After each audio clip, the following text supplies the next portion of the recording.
نحمده ونصلي ونسلم على رسوله الكريم اما بعد فاعوذ بالله من الشيطان الرجيم بسم الله الرحمن الرحيم وسارعوا إلى مغفرة من ربكم وجنة عرضها السماوات والأرض أعدت للمتقين صدق الله العظيم.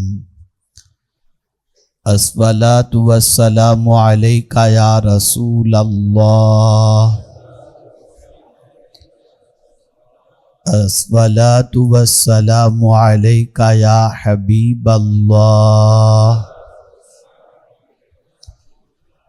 الصلاة والسلام عليك يا نبي الله. الصلاة والسلام عليك يا نور الله وعلى آلك وأصحابك يا حبيب الله صلی اللہ تعالی علیہ وسلم. میرے پیارے آقا صلی اللہ تعالی علیہ وسلم کے پیارے دیوانوں، آپ اچھی طریقے سے جانتے ہیں کہ آج شب برات ہے اور کرم بالائے کرم کہ شب جمعہ بھی ہے، اور آقا کریم صلی اللہ علیہ وسلم ارشاد فرماتے ہیں کہ 5 راتیں ایسی ہیں جس میں اگر بندہ دعا کرے تو اللہ اس کی دعا کو قبول فرماتا ہے. ان میں سے ایک تو رجب کی پہلی رات، اور اسی کے ساتھ شب برات، اور پھر 2 عیدوں کی رات اور شب جمعہ. تو آج اللہ نے ایسی رات عطا فرمائی ہے جو شب برات بھی ہے اور شب جمعہ بھی ہے. اور پھر جس وقت ہم اور آپ یہاں پر بیٹھے ہوئے ہیں، یعنی رات کے آخری پہر کی طرف ہمارا سفر رواں دواں ہے، یہ وقت بھی وہ وقت ہے جو دعا کی قبولیت کا وقت ہے. میرے پیارے آقا صلی اللہ تعالی علیہ وسلم کے پیارے دیوانوں، جیسا کہ آپ کے علم میں ہے کہ آج کا موضوع مغفرت، اللہ کی بہت بڑی نعمت. مغفرت کسے کہتے ہیں پہلے اس کو سمجھ لیں. مغفرت کے معنی ہوتا ہے بخشش کے، مغفرت کے معنی ہوتا ہے پردہ پوشی کے، اور مغفرت کے معنی ایک یہ بھی ہوتا ہے کہ مٹا دینا، یعنی گناہوں کو مٹا دینا. میرے پیارے آقا صلی اللہ تعالی علیہ وسلم کے پیارے دیوانوں، آج امت مسلمہ نے مغفرت کو وہ مقام اور مغفرت کی اہمیت نہ سمجھنے کی وجہ سے آج حال یہ ہے کہ ہماری زبان پر جلدی سے مغفرت کی دعا یا اللہ سے مغفرت چاہنے کا جذبہ ہمارے اندر پیدا ہوتا دکھائی نہیں دیتا.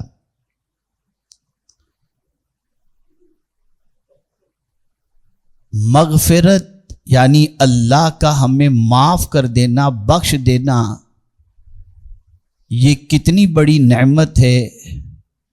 اس کو اگر سمجھنا ہو تو یوں سمجھیں کہ اللہ نے جتنی بڑی راتیں عطا فرمائی، جتنے بڑے دن عطا فرمائے، جتنے اوراد و اذکار عطا فرمائے، ان سب کو دینے کی وجہ بھی سب سے بڑی یہ ہے کہ کسی نہ کسی طریقے سے میرے محبوب کی امت کی بخشش ہو جائے.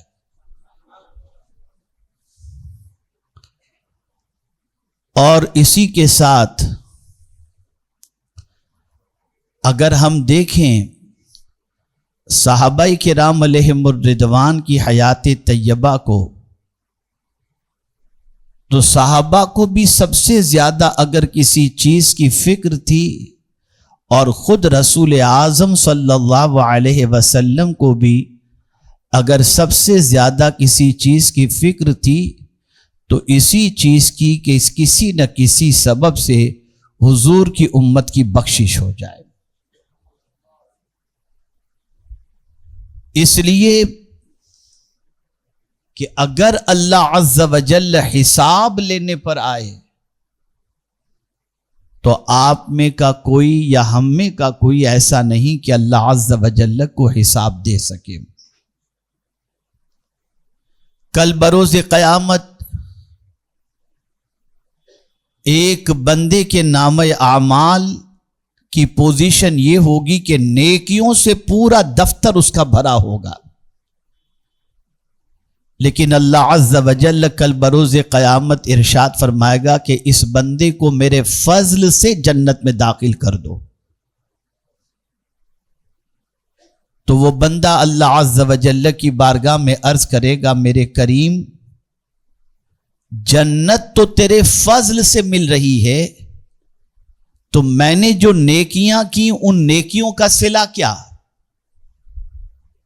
تو میرا مولا ارشاد فرمائے گا، اس کی ایک آنکھ نکالو اور میزان کے پلڑے میں ایک آنکھ کو رکھ دو اور دوسرے پلڑے میں اس کی زندگی کی ساری نیکیوں کو رکھ دو۔ جب ایک پلڑے میں ساری نیکیاں رکھ دی جائیں گی اور ایک پلڑے کے اندر آنکھ رکھی جائے گی تو نیکیوں کا پلڑا ہلکا ہو جائے گا، کمزور پڑ جائے گا، اور نعمت کا پلڑا بھاری ہو جائے گا۔ اللہ فرمائے گا کہ اے بندے، تو نے میں نے جو تجھے آنکھ عطا کی تھی، ایک آنکھ کی نعمت کا بھی صحیح معنوں میں حق ادا نہیں کیا، اب میرا عدل یہ ہے کہ تجھے جہنم میں ڈال دیا جائے۔ تو وہ بندہ عرض کرے گا، مجھے میری نیکیوں کا کوئی بدلہ نہیں چاہیے، مولا تو اپنے فضل ہی سے مجھے جنت میں داخل فرما دے۔ یہاں سے آپ یہ سمجھیں کہ پوری زندگی سجدے میں گزارنے کے باوجود بھی اللہ کی نعمتوں کا حق ادا کرنا تو بہت دور کی بات ہے، کما حق کہو اس کا شکر بھی ہم ادا نہیں کر پاتے، اور اگر وہ عدل کرنے پر آئے تو ہم میں کا کوئی جنت کا حقدار نہیں بن سکتا۔ وہ اگر اپنے فضل ہی سے جنت عطا فرما دے تو اس کا بہت بڑا کرم ہوگا۔ اور جنت میں جانے سے پہلے بخشش ضروری ہے۔ جب وہ گناہوں کو معاف فرمائے گا تب انسان جنت میں جائے گا، جب اسے بخشش کا مزدہ عطا کیا جائے گا تب وہ جنت میں جائے گا۔ آج ہمارا حال یہ ہے کہ تھوڑی سی نیکیاں کرنے کے بعد اللہ عز و جل کی بارگاہ سے مزید نعمتوں کا سوال تو کرتے ہیں، لیکن بھول جاتے ہیں کہ ہم نے جتنے گناہ کیے ہیں اگر اللہ اس کا حساب لے گا تو ہمارا کیا ہوگا۔ میرے پیارے آقا صلی اللہ تعالی علیہ وسلم کے پیارے دیوانوں، سب سے زیادہ ایک مومن کو جس چیز کی فکر رکھنی چاہیے وہ یہی فکر رکھنی چاہیے کہ بس اللہ ہمیں بخش دے، ہمیں معاف فرما دے۔ یہ فکر سب سے زیادہ ہونی چاہیے، اور یہ وہ فکر ہے جو پروردگار جل جلالہ کے جتنے بھی انبیاء کرام جو معصوم تھے، جن سے گناہ ہونا محال ہے، وہ سارے انبیاء نے بھی اللہ کی بارگاہ میں دعا کی تو مغفرت ہی کی دعا کی، بخشش ہی کی دعا کی۔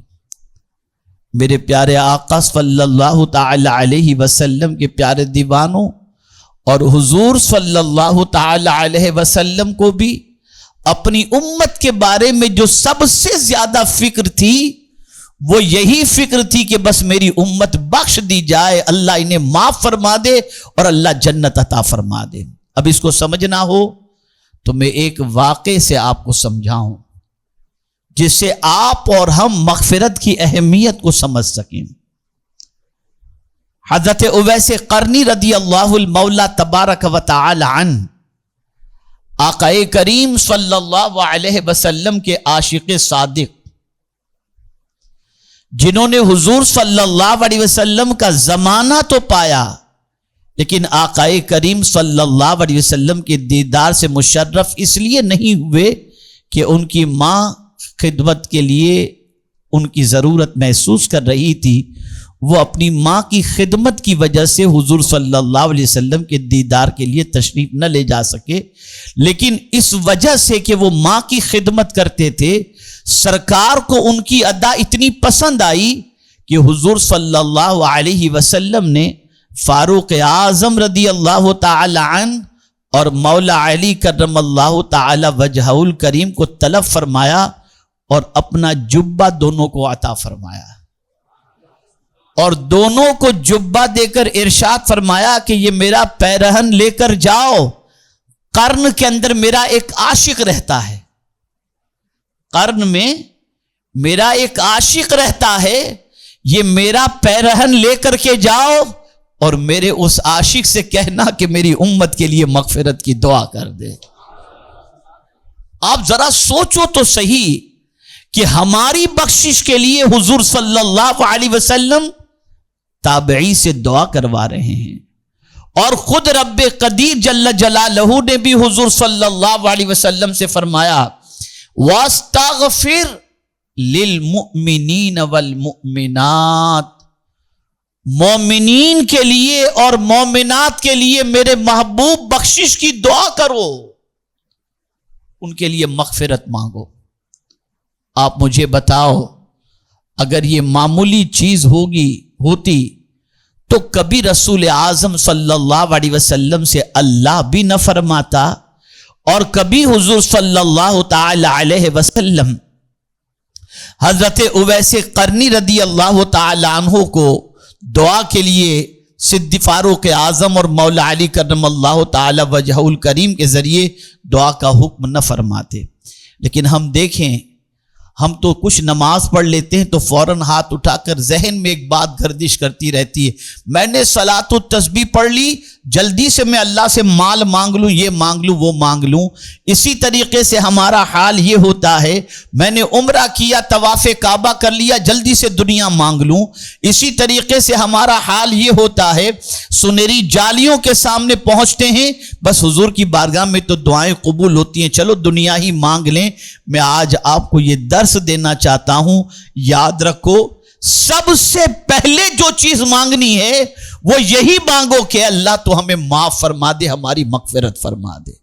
مغفرت کی بھیک پہلے مانگو، بخشش کی بھیک پہلے مانگو۔ خدا کی قسم، اگر اس نے حساب لے لیا تو ہم میں کا کوئی بچ ہی نہیں سکتا، کوئی نہیں بچ سکتا۔ اگر اس نے حساب لے لیا تو اسی لیے استاذ زمن بارگاہ سمدیت میں عرض کرتے ہیں، بے سبب بخش دے نہ پوچھ عمل۔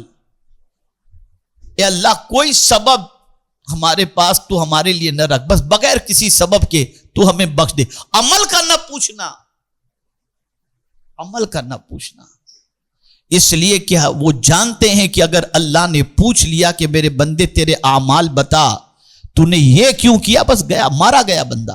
خود سرکار فرماتے ہیں جہاں بندے سے پوچھتاچھ شروع ہوئی کہ بندہ ہلاک ہو گیا۔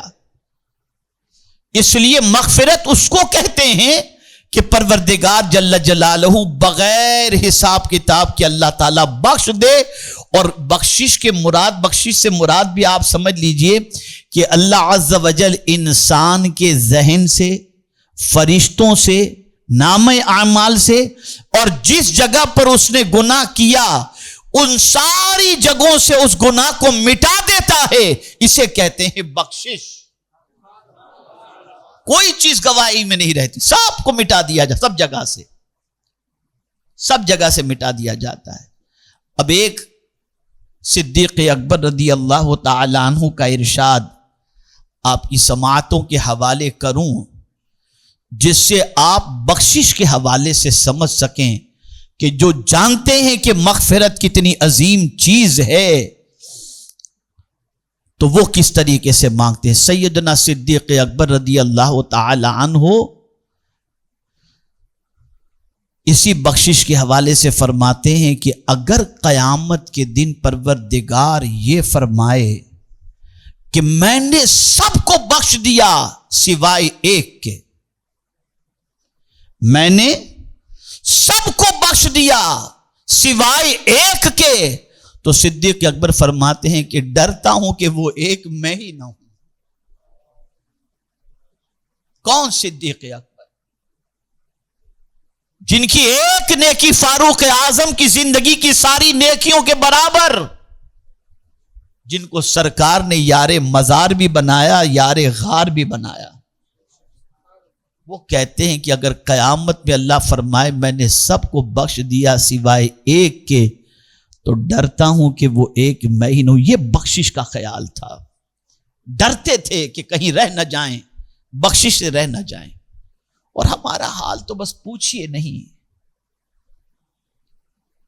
یہ راتیں اللہ نے عطا فرمائی ہیں بخشنے کے لیے، لیکن ہم اللہ سے مغفرت کتنی مانگتے ہیں اور نعمتیں کتنی مانگتے ہیں۔ ابھی مجھ سے پیشتر حضرت مولانا انظار نجمی صاحب کہہ رہے تھے کہ اللہ تعالیٰ آسمان دنیا پر نزول اجلال فرما کر پہلے کیا بولتا ہے، کیا پکارتا ہے، ندا کیا دیتا ہے، اس کی پہلی ندا کیا ہوتی ہے کوئی بخشش کا طلبگار کہ میں اس کی خطاؤں کو معاف کروں؟ ذرا سوچو کہ آج کی رات وہ رات ہے کہ بندے سے خود خدا کہتا ہے کوئی مجھ سے بخشش مانگنے والا کہ میں اس کو معاف کر دوں؟ یہ ہے آج کی رات، یہ ہے مغفرت کی رات۔ لیکن آپ نے یہ بھی سنا کہ کن بدبختوں کی آج کی رات مغفرت نہیں ہوتی۔ اس لیے ہر وہ جرم جس کی وجہ سے بخشش رک جائے ان سے توبہ کرنا بے پناہ ضروری ہے۔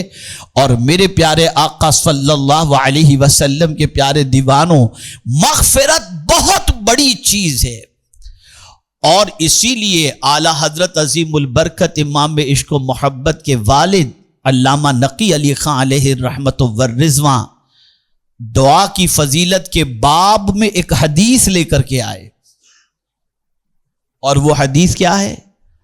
اگر کوئی شخص ہر نماز کے بعد اپنے ماں باپ کے لیے مغفرت کی دعا نہیں کرتا، اللہ اس کی نماز کو قبول بھی نہیں فرماتا۔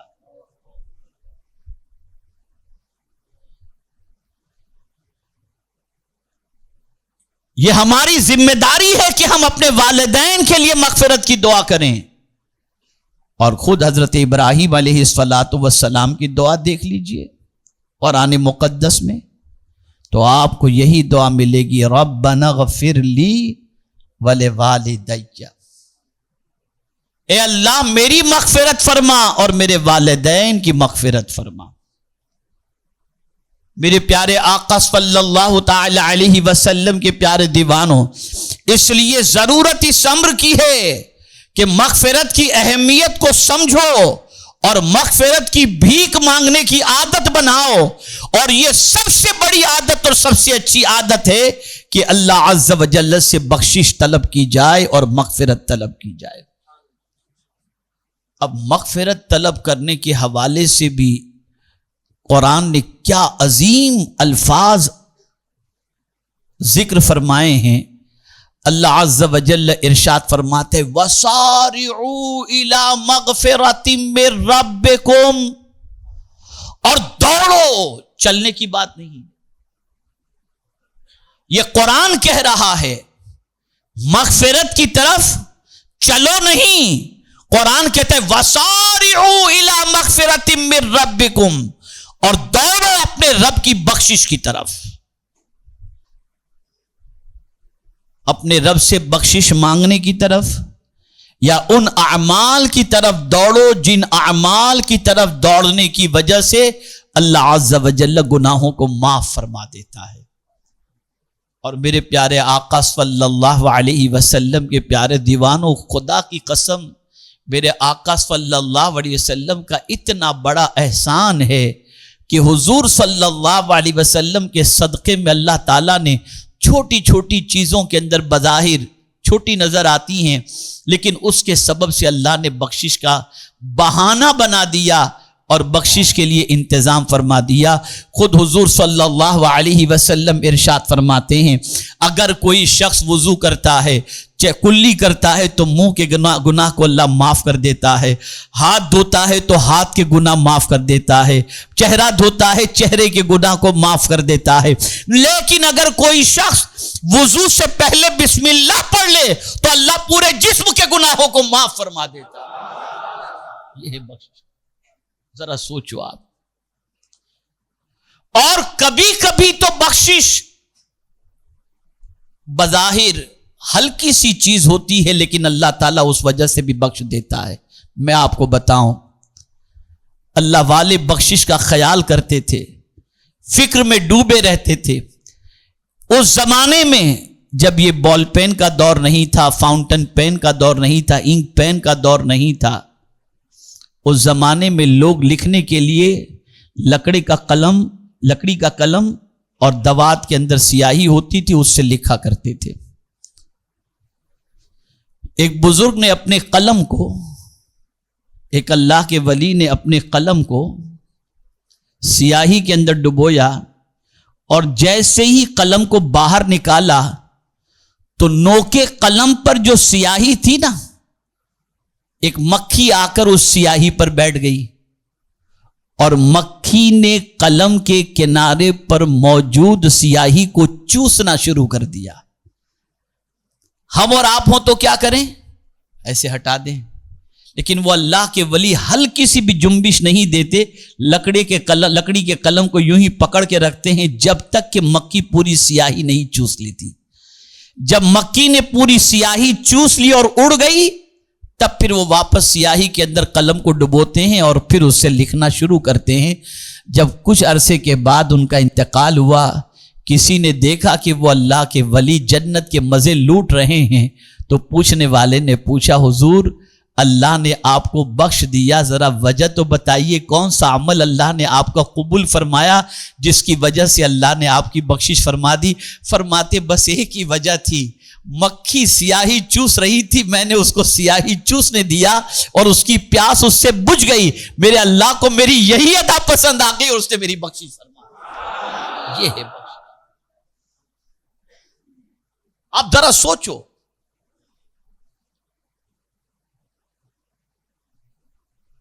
بخاری شریف کی حدیث مبارکہ ہے، ایک ایسی عورت جس کا دامن گناہوں سے آلودہ تھا، لیکن اس عورت نے کنویں سے پینے کے لیے پانی نکالا اور خود پانی سے سیراب ہو گئی، تو دیکھا ایک کتا دور پیاس سے اپنی زبان کو باہر لٹکائے ہوئے ہے۔ اس عورت کو اس کتے پر پیار آ گیا، اس کی پیاس پر وہ ترس کھا کر اس عورت نے کنویں سے پانی نکال کر کتے کے منہ کے اندر، کتے کی زبان پر پانی ڈالنا شروع کیا، یا زمین پر پانی ڈال دیا، کتے نے وہ پانی پی لیا۔ اللہ اکبر۔ جب اس کا انتقال ہوا تو دیکھنے والے نے دیکھا کہ وہ جنت میں ٹہل رہی۔ یہ پوچھا گیا تیرے دامن پر تو گناہوں کے اتنے دھبے لگے تھے، تو جنت میں کیسے پہنچی؟ تو جواب میں وہ کہتی ہے، میں نے اللہ کی مخلوق کتے کی پیاس پر مہربانی کر دی اور اسے پانی پلا دیا، میرے کریم نے مجھے بخش دیا۔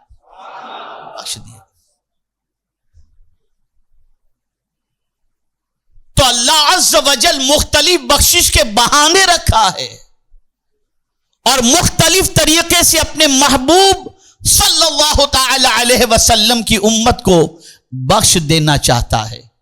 وہ چاہتا ہے کہ محبوب کی امت کی نجات ہو جائے، محبوب کی امت کی بخشش ہو جائے، محبوب کی امت جنت کی حقدار بن جائے۔ لیکن میرے پیارے آقا صلی اللہ تعالی علیہ وسلم کے پیارے دیوانوں، اس کے سلسلے میں قرآن کہتا ہے وَسَارِعُوا إِلَى مَغْفِرَةٍ مِّن رَبِّكُمْ، اور دوڑو اپنے رب کی بخشش کی اور، دوڑو، سلو نہیں، چلو نہیں۔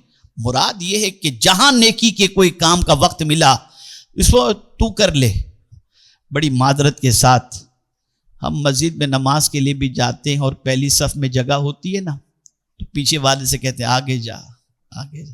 ہم پیچھے رہنا پسند کرتے, ہم نیکی میں جلدی نہیں کرتے, ہم نیکی میں جلدی. اور جس طریقے سے نیکی میں جلدی کرنے کا حکم ہے, مفسرین فرماتے ہیں گناہ سے بچنے میں بھی جلدی کرو. میں کل سے گناہ چھوڑوں گا یہ نہیں, ادھر اللہ کا حکم گناہ کے حوالے سے سنا, بس فوراً گناہ سے ہاتھ کھینچ لو, گناہ کی طرف طبیعت مائل ہو فوراً رک جاؤ. اگر کوئی گناہ سے بچنے میں جلدی کرے گا اللہ اسے جنت میں بھی جلدی داخل فرما دے گا اور اس کو بخشش کا پروانہ بھی عطا فرما دے گا. تو مفسرین فرماتے ہیں کہ یہ جو فرمایا گیا مغفرت کی طرف دوڑو, اس سے مراد یہ ہے نیکی کی طرف دوڑو اور گناہ سے بچنے میں دوڑو. یہ نہیں کہ گناہ کل چھوڑ دوں گا, پرسوں چھوڑ دوں گا, نرسوں چھوڑ دوں گا, عمرہ کر کے آ کے چھوڑ دوں گا, حج کر کے آ کے چھوڑ دوں گا. نہیں, ابھی سے گناہ چھوڑو. ادھر گناہ تم نے چھوڑا, ادھر مولا کی طرف سے بخشش کا پروانہ مل جائے گا. میرے پیارے آقا صلی اللہ تعالی علیہ وسلم کے پیارے دیوانوں, اب یہ جو فرمایا گیا نا وَسَارِعُوا إِلَى مَغْفِرَةٍ مِّن رَبِّكُمْ, تو تفسیر میں موجود ہے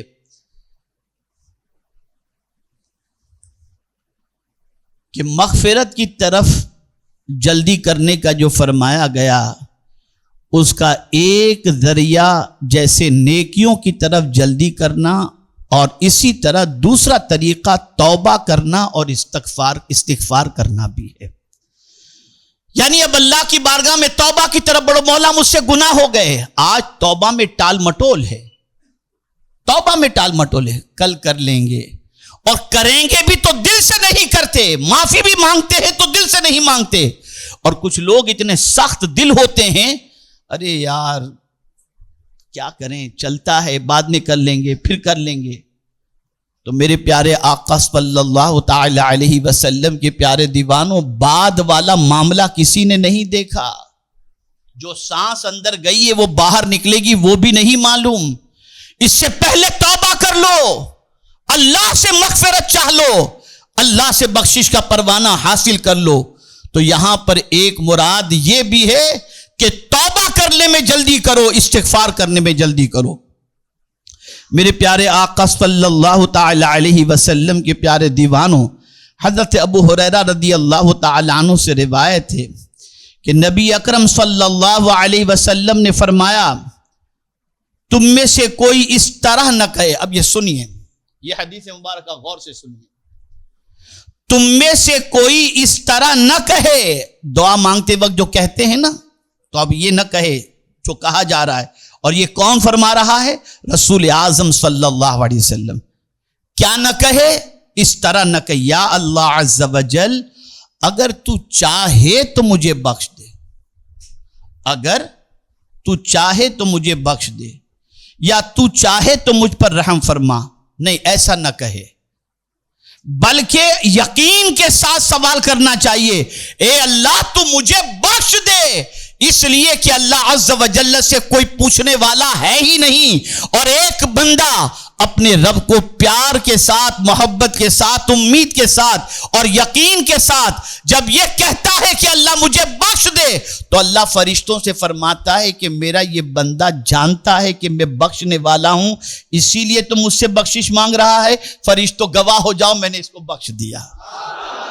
میرے پیارے آقا صلی اللہ تعالی علیہ وسلم کے پیارے دیوانوں, اسی طریقے سے اس بات کو بھی ذہن میں رکھنا ہے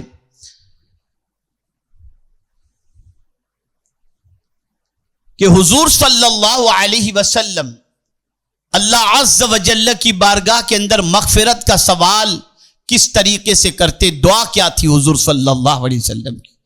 تو میرے پیارے آقا صلی اللہ تعالی علیہ وسلم کے پیارے دیوانوں, حضور صلی اللہ علیہ وسلم اس طرح دعا مانگا کرتے تھے, اسألک عزائم مغفرتک, اے میرے اللہ میں تجھ سے وہ اعمال کی توفیق مانگتا ہوں جو یقیناً مغفرت کا سبب بنے.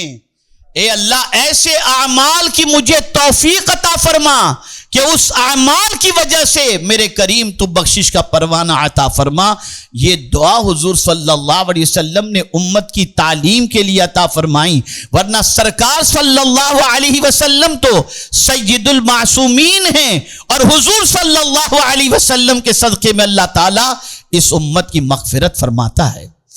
میرے پیارے آقا صلی اللہ تعالی علیہ وسلم کے پیارے دیوانوں، اللہ کے رسول صلی اللہ تعالی علیہ وسلم قرآن مقدس کے حوالے سے رسول اعظم صلی اللہ علیہ وسلم سے اللہ نے کتنی پیاری بات فرمائی، کتنی پیاری بات. وہ بندہ جس کا دامن گناہوں سے آلودہ ہے اور جو ڈر رہا ہے، خوف زدہ ہے کہ مولا کی پکڑ ہوگی تو کیا ہوگا، تو اللہ تعالیٰ خود اپنے پیارے محبوب صلی اللہ علیہ وسلم سے ارشاد فرماتا ہے، نبی عبادی انی انا الغفور الرحیم. میرے پیارے آقا صلی اللہ تعالی علیہ وسلم کے پیارے دیوانوں، اب سنیں یہ اللہ عز و جل نے کب اپنے محبوب صلی اللہ علیہ وسلم سے فرمایا. ابن کثیر فرماتے، علامہ ابن کثیر، حضور صلی اللہ علیہ وسلم ایک دروازے سے باہر تشریف لائے جہاں صحابہ کرام علیہم الرضوان ہنس رہے تھے. حضور دروازے سے باہر تشریف لائے تو صحابہ کرام علیہم الرضوان ہنس رہے تھے. حضور صلی اللہ علیہ وسلم یہ دیکھ کر پلٹے اور بغیر کچھ کہے آگے بڑھ گئے. پھر جب آپ حجر اسود کے قریب پہنچے، یعنی حضور صلی اللہ علیہ وسلم، تو پیچھے کی طرف چلتے ہوئے دوبارہ صحابہ کے پاس آئے اور فرمایا، جب میں باہر نکلا تو جبریل امین علیہ الصلاۃ والتسلیم آئے اور انہوں نے کہا، یا رسول اللہ صلی اللہ علیہ وسلم، اللہ فرماتا ہے میرے بندوں کو نا امید نہ کرو. اور پھر اللہ کا یہ فرمان نازل ہوا، نبی عبادی انی انا الغفور الرحیم. میرے محبوب میرے بندوں کو خوشخبری سنا دو کہ بے شک میں بہت معاف کرنے والا ہوں، بہت معاف کرنے والا ہوں، اور صرف معاف کرنے والا ہی نہیں بلکہ مہربان بھی ہوں. اور میرے پیارے آقا صلی اللہ تعالی علیہ وسلم کے پیارے دیوانوں، اور میرا ہی عذاب دردناک عذاب ہے. اب آپ دیکھیں، ایک طرف معافی کی بات اور ایک طرف دردناک عذاب کی بات، کیا مراد ہے؟ تو میرے پیارے آقا صلی اللہ علیہ وسلم کے پیارے دیوانوں، جو لوگ اللہ عز و جل سے امید رکھ کر کہ مولا بہت معاف کرنے والا ہے، سچے دل سے توبہ کر لیں تو اللہ تعالیٰ ان بندوں کے گناہوں کو معاف فرما دیتا ہے اور انہیں مایوس نہیں فرماتا. لیکن یقین ہونا چاہیے اور سچے دل سے توبہ کرنا چاہیے تو اللہ عز و جل ان بندوں کے گناہوں کو معاف فرما دیتا ہے. اور جو شک و تردد کے اندر ہوں، توبہ کرنے میں ٹال مٹول کرنے والے ہوں، معافی مانگنے کے اندر ہچکچاہٹ محسوس کرنے والے ہوں، ایسے لوگوں کے لیے دردناک عذاب ہے، دردناک عذاب. میرے پیارے آقا صلی اللہ تعالی علیہ وسلم کے پیارے دیوانوں، اسی طریقے سے آپ معافی کی اور بخشش کی اہمیت کو سمجھنا چاہتے ہوں تو اس سے بھی سمجھیں کہ اللہ عز و جل نے اپنے محبوب صلی اللہ علیہ وسلم سے فرمایا، وَقُلْ رَبِّ اغْفِرْ وَارْحَمْ وَأَنْتَ خَيْرُ الرَّاحِمِينَ. قرآن مقدس میں حضور صلی اللہ علیہ وسلم سے اللہ عز و جل نے جو دعا کرنے کے حوالے سے فرمایا، اس میں ایک جگہ تو یہ ہے وَقُلْ رَبِّ زِدْنِي عِلْمًا، اے میرے محبوب تم کہو کہ اے اللہ میرے علم کو زیادہ فرما دے. اور ایک جگہ یہ آیا وَقُلْ رَبِّ اغْفِرْ وَارْحَمْ وَأَنْتَ خَيْرُ الرَّاحِمِينَ، اور تم عرض کرو کہ اے میرے رب بخش دے اور رحم فرما اور تو سب سے برتر رحم کرنے والا ہے. یہاں سے یہ بات سمجھ میں آئی کہ اللہ عز و جل سے مغفرت کی دعا کرنا یہ مصطفیٰ جان رحمت صلی اللہ علیہ وسلم کی سنت مبارکہ ہے. اور حضور صلی اللہ علیہ وسلم کی مغفرت کی دعا کا مقصد یہ ہے کہ اللہ سرکار کے درجات کو بلند فرماتا ہے. حضور صلی اللہ علیہ وسلم معصوم ہیں، گناہوں سے اللہ نے حضور صلی اللہ علیہ وسلم کو محفوظ رکھا. اور یہ سنت ہمیشہ کے لیے یاد رکھو کہ رسول رحمت صلی اللہ علیہ وسلم ارشاد فرماتے ہیں، میں دن میں 70 70 مرتبہ اللہ سے استغفار کرتا ہوں، اور ایک روایت میں یہ ہے کہ 100 مرتبہ اللہ عز و جل سے استغفار کرتا ہوں۔ یہاں یہ بات سمجھ میں آئی کہ حضور کی سنت سمجھ کر بندے کو چاہیے کہ اللہ عز و جل سے معافی مانگے اور بخشش کی دعا کرے۔ آپ جانتے ہیں ایک روایت میں یہاں تک ہے کہ کفار خانہ کعبہ کا طواف کرتے ہوئے غفرانک غفرانک غفرانک پڑھتے تھے، تو معاف فرما، تو اس کی وجہ سے وہ عذاب سے بچ جاتے تھے۔ ایک روایت میں ہے یعنی کافر بھی اللہ سے اگر معافی مانگے تو وہ اللہ کے عذاب سے بچ جاتا ہے، اللہ کے عذاب سے۔ اور مومن کے حوالے سے تو واضح طور پر موجود ہے، وَمَا كَانَ اللَّهُ لِيُعَذِّبَهُمْ وَأَنْتَ فِيهِمْ وَمَا كَانَ اللَّهُ مُعَذِّبَهُمْ وَهُمْ يَسْتَغْفِرُونَ أَوْ كَمَا قَالَ۔ اللہ ان لوگوں کو بھلا کیسے عذاب دے گا جب اے میرے محبوب صلی اللہ علیہ وسلم تم ان میں موجود ہو، اور اللہ ان کو عذاب کیسے دے گا جو اللہ سے بخشش کی دعا کرتے رہتے ہیں۔ تو جو مغفرت کی دعا کرتا رہتا ہے اللہ تعالیٰ اسے عذاب سے بچا لیتا ہے۔ اب یہاں ایک نسخہ آپ کو بتا دوں، اتفاق سے یہ نسخہ میرے استاد گرامی نے مجھے بتایا۔ فرماتے میری طبیعت جب بہت زیادہ خراب ہوتی ہے تو میں 2 چیزوں کی کثرت کرتا ہوں۔ جب طبیعت بہت زیادہ خراب ہوتی ہے تو 2 چیزوں کی کثرت کرتا ہوں، ایک درود ابراہیم کی اور ایک استغفار کی۔ اور یہ 2 چیزیں اتنی طاقتور ہیں کہ اس کی وجہ سے اللہ ساری تکلیفوں کو دور فرما دیتا ہے، سب تکلیفوں کو دور فرما دیتا ہے۔ اور قرآن کے کسی فرمان کو ہلکا نہ لیا کرو، ہلکا نہ لیا کرو۔ ہم ہماری قوم کے مزاج کو جانتے ہیں، ان سے کہا جائے نا کہ یہ عمل کرو یہ قرآن شریف میں، ہاں مولانا کرتا تو، لیکن ابھی تک کوئی رزلٹ نہیں آیا۔ رزلٹ اتنا جلدی تھوڑی آتا ہے، کبھی کبھی دعا کی قبولیت کے لیے کئی سال لگ جاتے ہیں۔ آپ جانتے ہیں حضرت ابراہیم ابن ادہم رحمت اللہ تعالی علیہ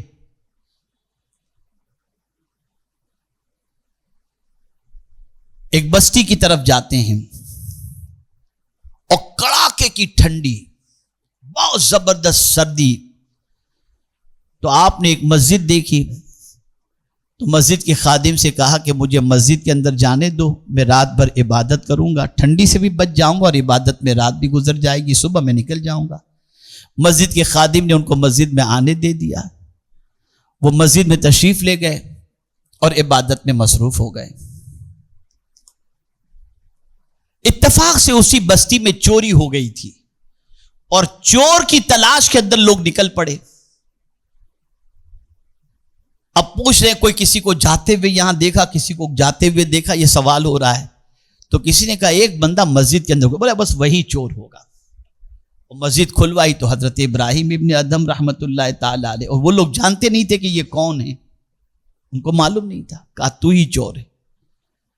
پکڑا حضرت ابراہیم ابن ادہم کو، آپ فرمانے لگے میں نے کوئی چوری نہیں کی، میں تو ٹھنڈی کی وجہ سے مسجد کے اندر آنے کی اجازت مانگا اور عبادت میں مصروف ہو گیا۔ کہا نہیں تو بہانے بنا رہا ہے، تو ہی چور ہے۔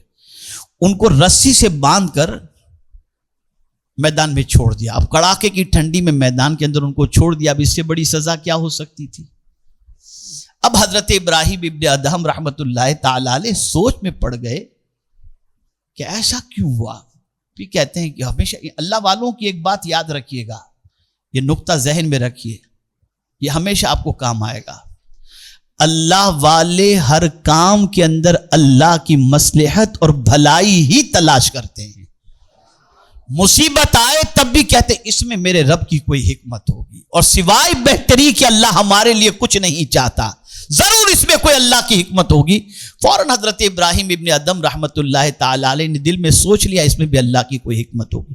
بہرحال کوشش کی، اللہ کے ولی تھے، رسی ٹوٹ گئی اور پھر نکل پڑے تو دیکھا دور تنور جل رہا ہے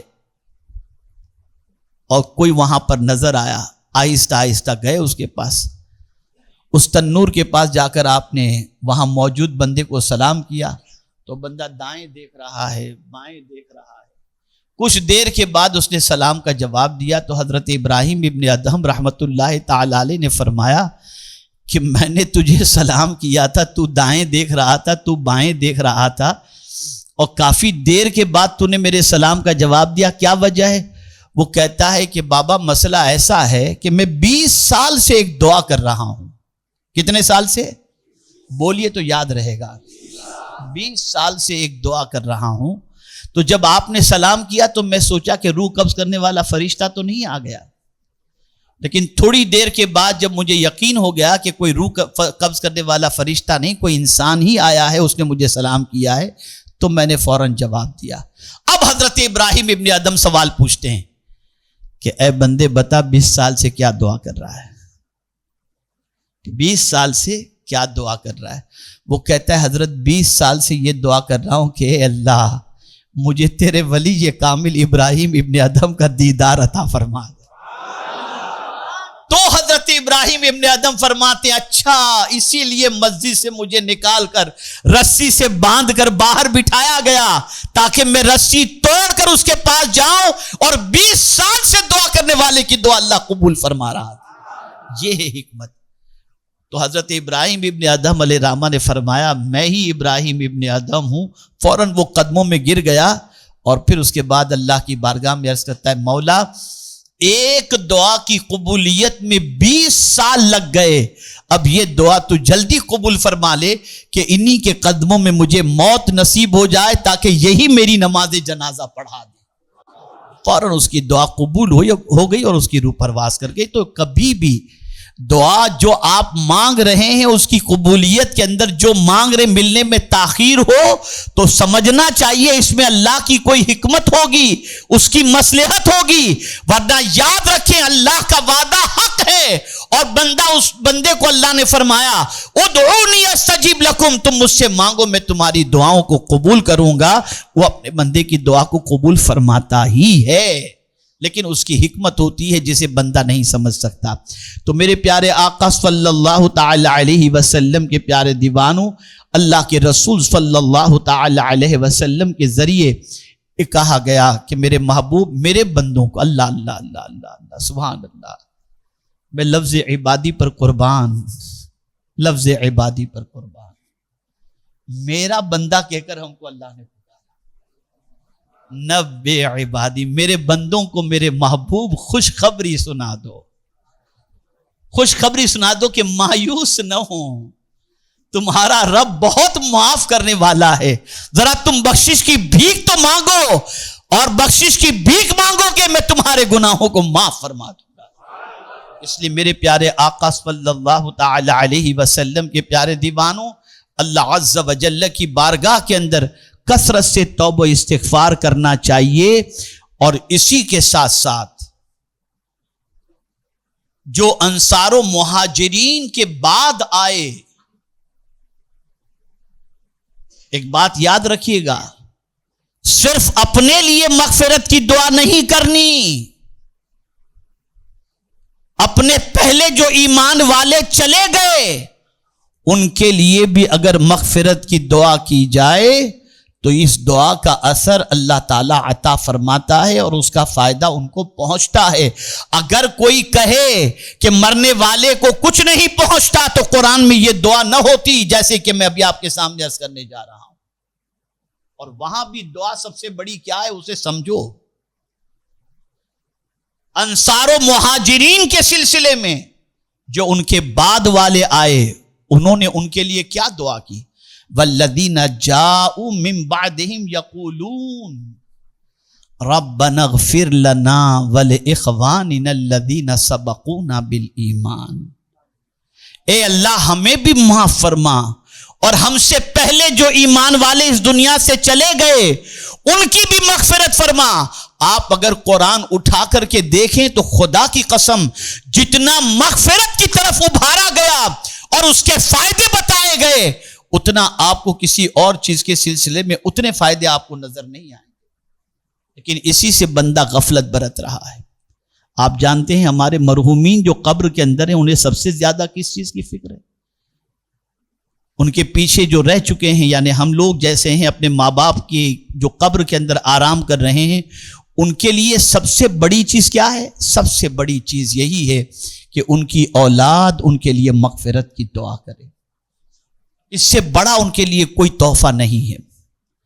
یہاں تک فرمایا گیا مرنے والا قبر کے اندر اس طریقے سے ہوتا ہے جس طریقے سے سمندر کے اندر وہ کشتی جو ہچکولے کھا رہی ہو کہ اب ڈوبے گی تب ڈوبے گی، یہ حال قبر کے مردوں کا ہوا کرتا ہے. لیکن اگر کوئی اس کا پسماندہ، اس کے پیچھے جو اس کے رشتہ دار، اولاد یا جو بھی ہیں، اگر وہ ان کے لیے مغفرت کی دعا کرتے ہیں تو کیا ہوتا ہے جانتے ہیں؟ جس طریقے سے سمندر میں ہچکولے کھانے والی کشتی جب سمندر کا طوفان تھم جاتا ہے تو سکون سے کنارے پر لگ جاتی ہے، ایسے ہی جب مرحومین کے لیے کوئی مغفرت کی دعا کرتا ہے تو مرحومین کو قبر کے اندر سکون کی دولت نصیب ہو جایا کرتی ہے. اس لیے مرحومین کے لیے مغفرت کی دعا کرو اور اس کا فائدہ پہنچتا ہے. اگر فائدہ پہنچنے والا نہ ہوتا تو قرآن میں یہ دعا موجود نہ ہوتی کہ ربنا اغفر لنا ولاخواننا الذین سبقونا بالایمان. میرے پیارے آقا صلی اللہ تعالی علیہ وسلم کے پیارے دیوانوں، ایک اور چیز بھی آپ سمجھ لیں، آپ کو یاد بھی ہوگا اور اچھی طریقے سے آپ جب ایک دوسرے سے مصافحہ کرتے ہیں یا علماء اور مشائخ سے مصافحہ کرتے ہیں تو کیا ہوتا ہے؟ اس مصافحے کی دعا کیا ہے؟ دونوں کا ہاتھ ملا، یغفر اللہ لنا ولکم، اللہ آپ کی اور ہماری مغفرت فرمائے. آپ مجھے بتاؤ کہاں کہاں مغفرت کو رکھا گیا کہ بندہ زیادہ سے زیادہ بخشش ہی کی بھیک مانگتا رہے، اس لیے کہ یہی مل گیا تو سب کچھ مل گیا.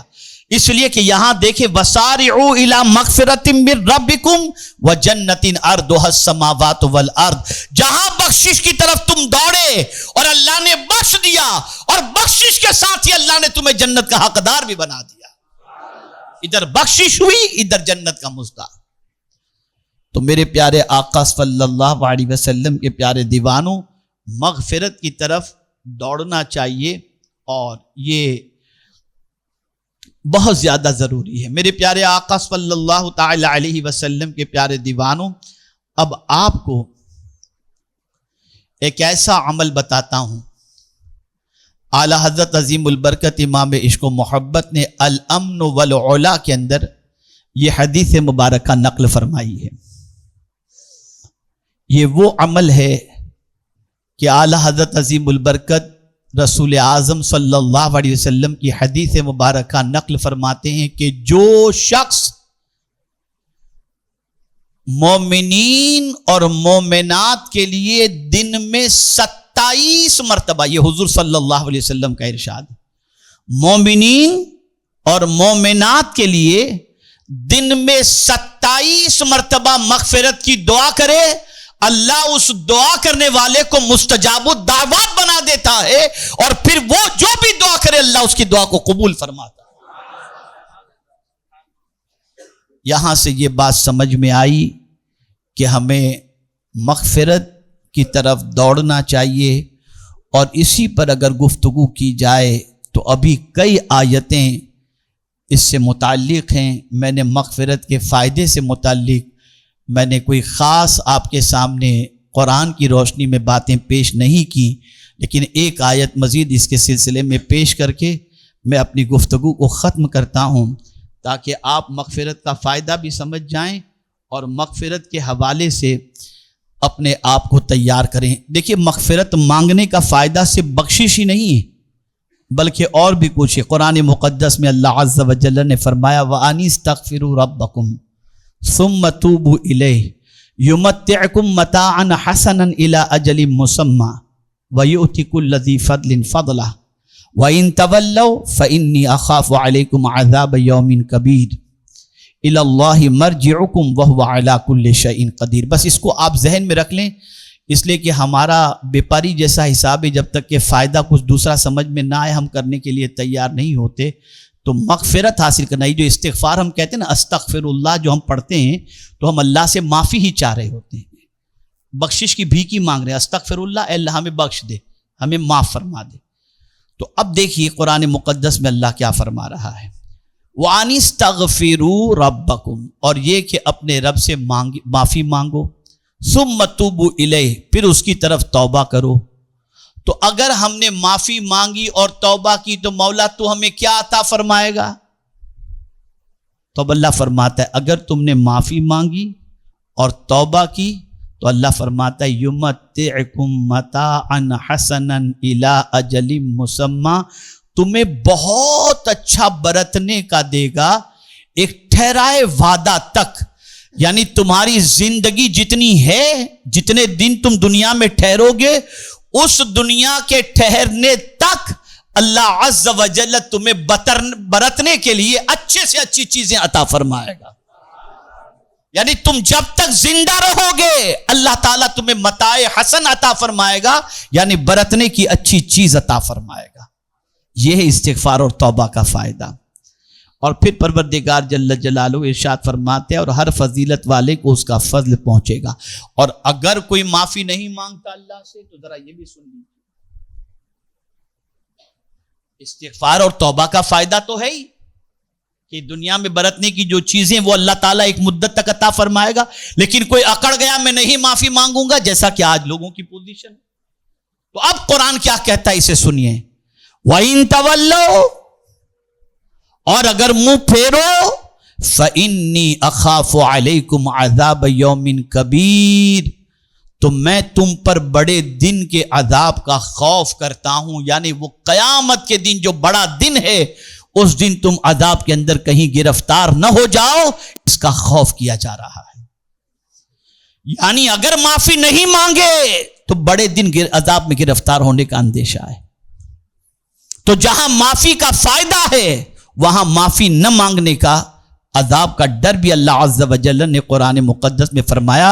اور پھر یہ یومن کبیر کے بعد فوراً فرمایا الی اللہ مرجعکم، یعنی وہ قیامت کا دن تو آنے والا ہی ہے، اس سے بچ نہیں سکو گے، اس لیے کہ تم کو پلٹ کر اللہ کی طرف جانا ہی ہے، تم ہو کہ ہم ہو، ہم سب کو پلٹ کر اللہ کی طرف جانا ہے۔